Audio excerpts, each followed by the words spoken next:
I'm really happy that I live in a red state. I would call it a red kingdom, a state that actually has Republicans in charge and they act like it and they don't constantly apologize for being the majority. When you're the majority, you should act like it. And this is what my state looks like. This, and in fact, is around where I live. I live in Tampa, and it used to be a blue district. And you can see now the brand new maps mean I currently live in a red kingdom.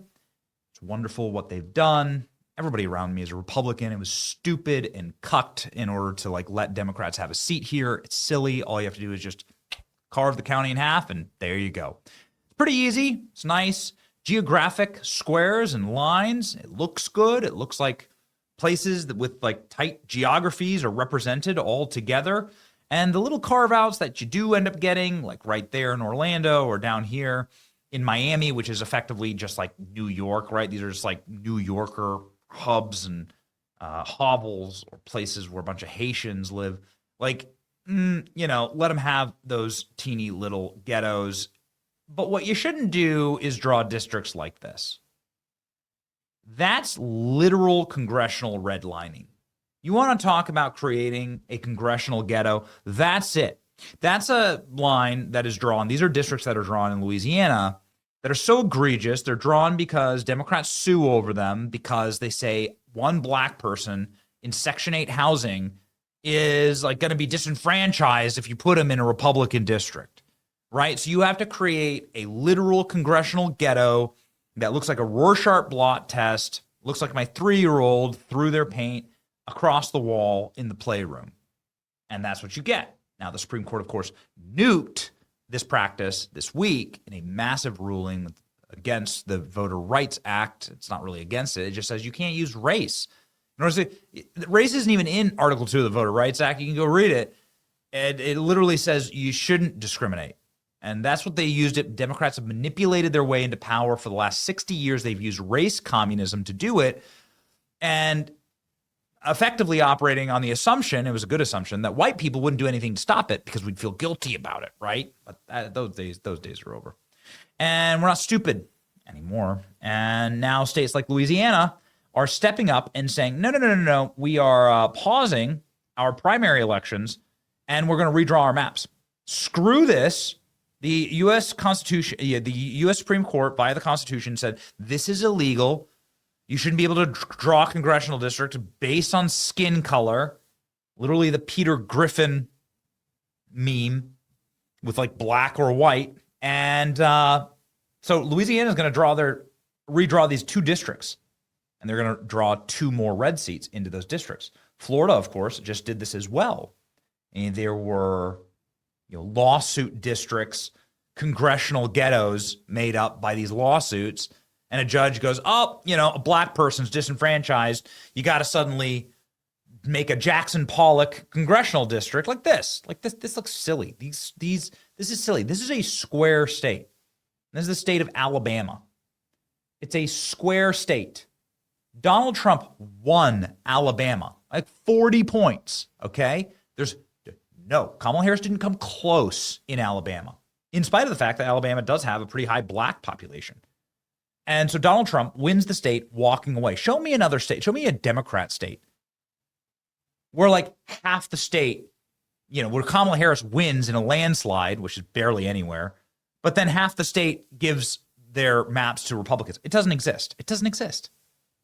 It doesn't exist. I can show you the entire East Coast. Look, here's the East Coast. Republicans make up 40% of all of the population on the East Coast. The average of all of this is 40% of the original 13 colonies are Republican.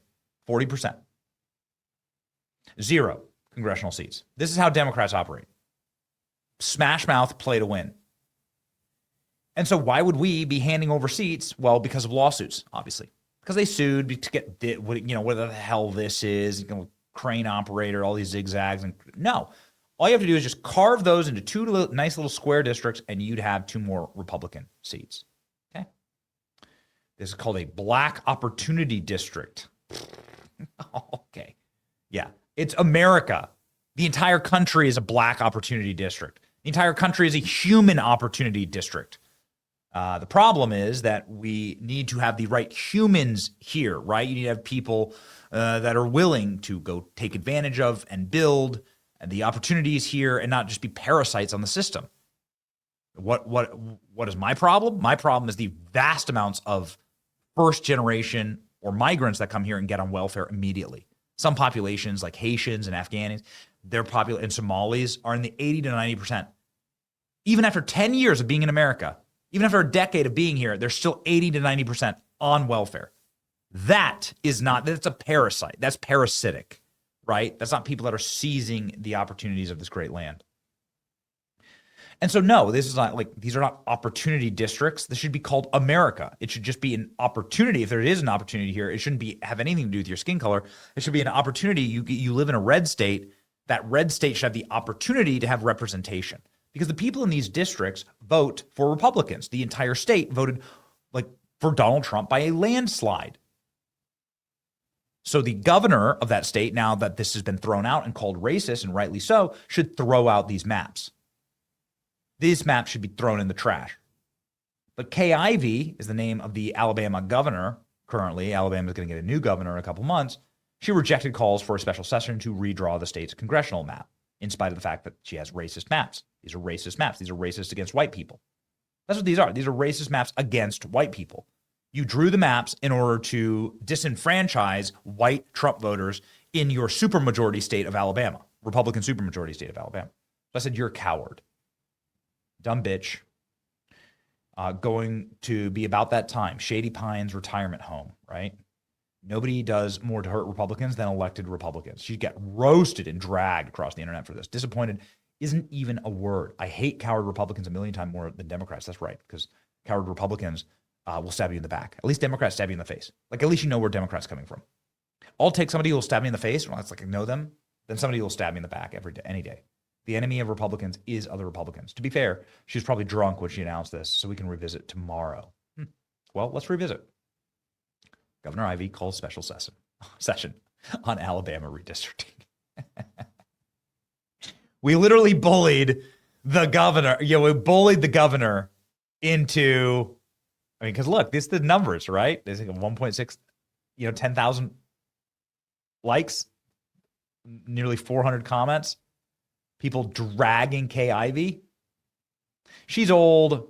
She's retiring. Who wants to retire on some type of horrible traitor to our movement? You have a 40+ Trump state. Just do it, right? Kay Ivey has officially called a special session to redraw Alabama's congressional maps.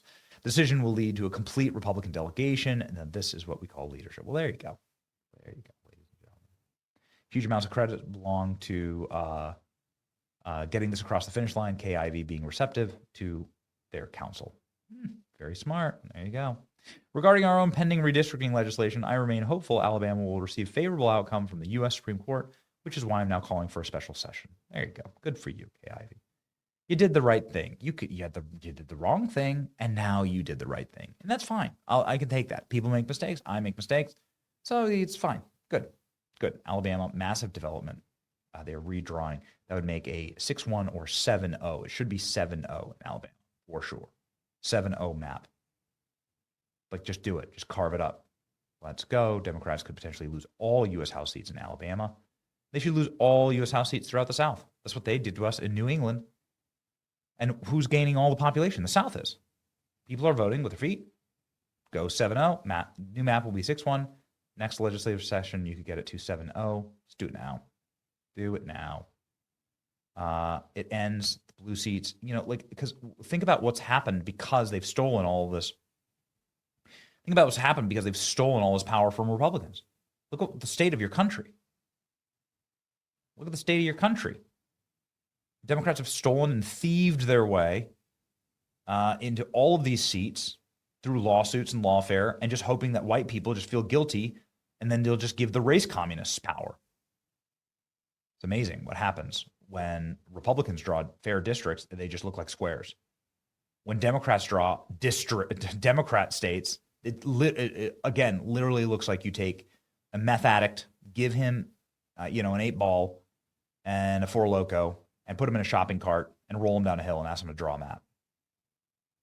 Likely happening: Florida +1, Louisiana +1, Alabama +1, Utah +1, Virginia +4 if the state Supreme Court blocks the referendum.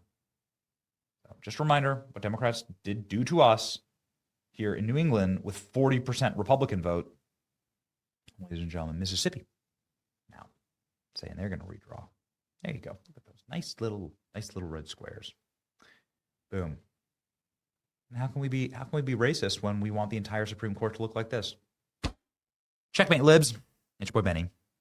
Like, share, and subscribe.